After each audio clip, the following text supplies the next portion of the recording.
aku Iras, tentunya dalam konten fakta dan realitas sosial. Kali ini aku hadir dengan sebuah pembahasan tentang fakta devadasi. Tahu ya, devadasi atau pelacur suci yang datang dari negara India. Sebelumnya, apa kabar kalian kan? Semoga dalam keadaan baik-baik saja, sehat-sehat saja, dan dilancarkan rezeki kalian oleh Allah Subhanahu wa Ta'ala. Dan sebelum aku ke kontennya atau ke pembahasannya, aku ingatkan kalian untuk tinggalkan aku subscribe, kalian like, kalian komen, dan silahkan juga kalian share video ini ke media sosial kalian yang lainnya biar channel ini bisa berkembang dengan baik ke depannya. Oke, kita langsung aja ke pembahasannya, check it out. Baik kan, di fakta sosial kali ini aku akan ngebahas tentang sebuah keyakinan yang datang dari negara India, dan ini sudah ada sejak abad ke-7, tepatnya di India bagian selatan. Apakah keyakinan ini? Ini adalah keyakinan kuno ya, keyakinan kuno yang disebut juga dengan sebutan devadasi. Kalian pernah dengar? Devadasi. Tahu ya? Ya, devadasi ini adalah sebuah keyakinan di mana mereka memilih wanita-wanita yang terpilih yang akan dikawinkan dengan Tuhan.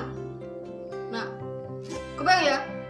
Istri Tuhan, tentunya mereka harus disegani, dihormati, memiliki kedudukan atau status sosial yang lebih tinggi.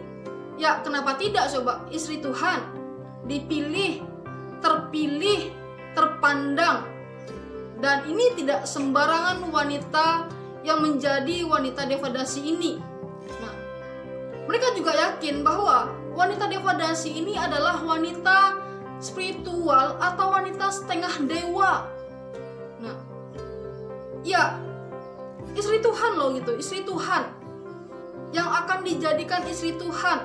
Dan mereka yakin wanita devadasi ini adalah wanita yang berbeda dengan wanita-wanita atau makhluk-makhluk lainnya yang ada di muka bumi ini. Mereka memiliki aura, bahkan aurat yang berbeda dari makhluk-makhluk Tuhan lainnya, kata mereka. Pada saat akan dipilih kan, mereka itu main musik, menyanyi, menari itu di sebuah kuil suci. Dia menghibur para laki-laki bangsawan atau orang-orang bangsawan, laki-laki terpandang. Dan di situ juga dia mendapat berbagai hadiah atau semacam imbalan yang membuat wanita devadasi ini kaya raya. Dan ini adalah sebagai salah satu sumber untuk mencari nafkah wanita devadasi ini gitu. Nah, kalau dia terpilih, berarti dialah yang akan dijadikan istri Tuhan, yang akan didedikasikan sebagai istri Tuhan. Dialah wanita setengah dewa yang akan dijadikan pendamping Tuhan. Istri Tuhan. Nah, ada sebagian wanita devadasi ini yang memilih menetapkan hidupnya untuk tidak pernah melakukan hubungan seksual dengan laki-laki manapun. Tetapi sebagai manusia biasa, ada juga sebagian wanita devadasi ini memilih untuk melakukan hubungan seksual dengan laki-laki manusia biasa yang tentunya sebagai upaya untuk menyalurkan kebutuhan biologisnya. Dan laki-laki yang dicari wanita devadasi ini tentu bukan laki-laki yang sembarangan. Nah, terserah mau dia masih bujangan atau udah menjadi suami orang, yang terpenting ketika wanita devadasi ini sudah menginginkannya, maka tidak ada halangan. Ya, karena dia adalah istri Tuhan. Kalau udah istri Tuhan yang mau, siapa yang bisa menjadi penghalang? Tentu gak ada. Ya gitu. Nah, laki-laki yang dicari devadasi ini juga gak tanggung-tanggung kan. Mulai dari merayu gombal mautnya sampai mengeluarkan duit mahal atau duit banyak rela mereka lakukan untuk bisa mengawini istri Tuhan. Karena apa? Ya, sesuatu yang luar biasa loh bisa mengawini istri Tuhan. Maka berbagai cara dilakukan oleh mereka agar bisa mendapatkan wanita devadasi ini. Untuk merekrut para wanita devadasi ini, biasanya itu dilakukan bersamaan dengan sebuah festival Saundati di sebuah kuil Yelmana. Nah, festival itu biasanya berlangsung selama bulan November, di mana para devadasi junior yang sudah terpilih tadi akan dibalut dengan sebuah kain hijau dan akan didampingi oleh devadasi senior untuk ditahbiskan. Itu ya, ditahbiskan gitu.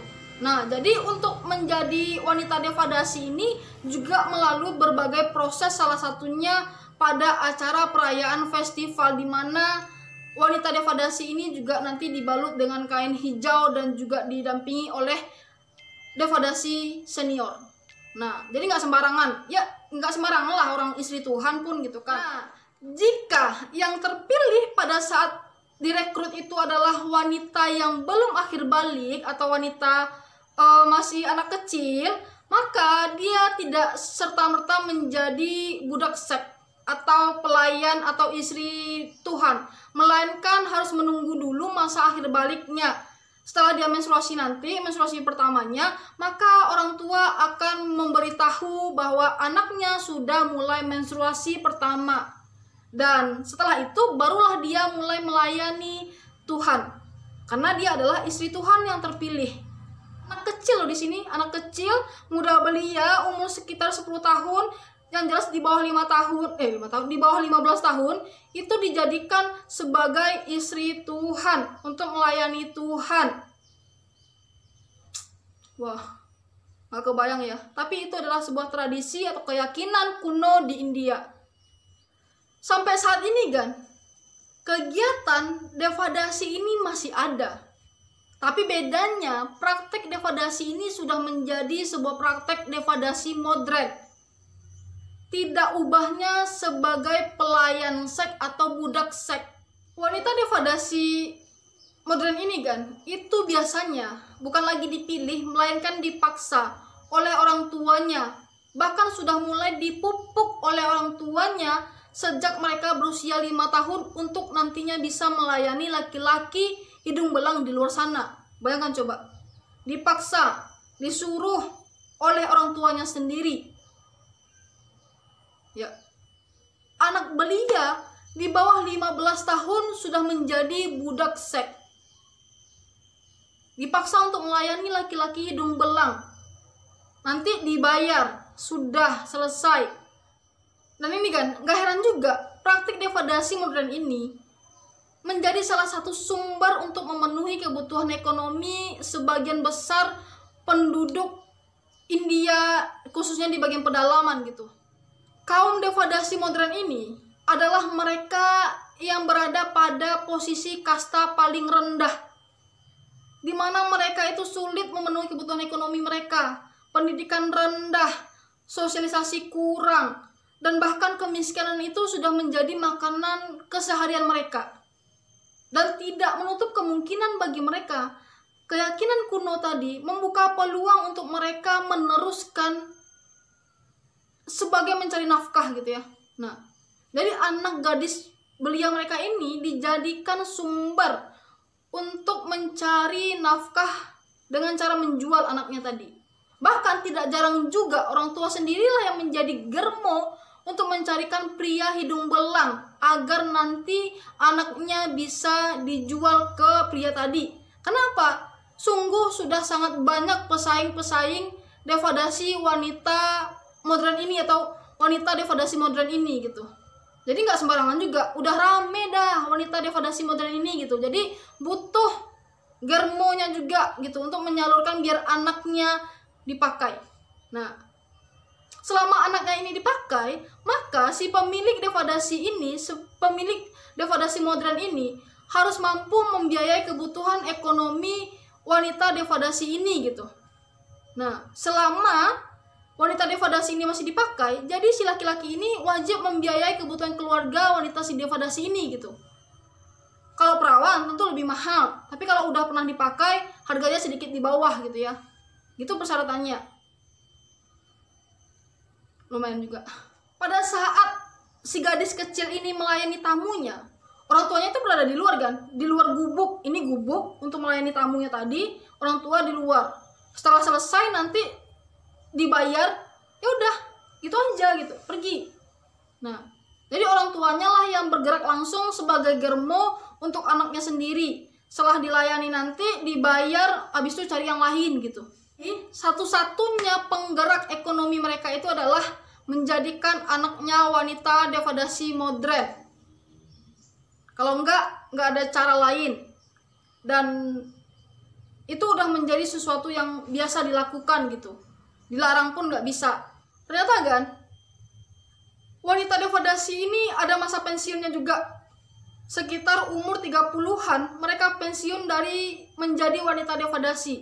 Mereka kembali terbuang, kembali menjadi wanita yang tidak dihargai, wanita yang tidak punya keahlian apa-apa, karena yang mereka tahu itu sejak kecil hanya sebagai pelayan seks. Jadi ketika mereka terbuang, mereka tidak bisa melakukan apa-apa karena mereka tidak dididik, tidak diajarkan, tidak punya skill, atau bahkan tidak ada sekolah sama sekali gitu ya. Nah, ini lagi-lagi adalah masalah sosial dan harus diatasi. Dan karena banyaknya kasus devadasi ini, tentu penyakit seks lainnya tersebar di mana-mana, meluas di mana-mana, seperti HIV, AIDS gitu ya. Dan ya, itu bukan cerita tabu lagi, melainkan sudah menjadi sebuah rahasia umum.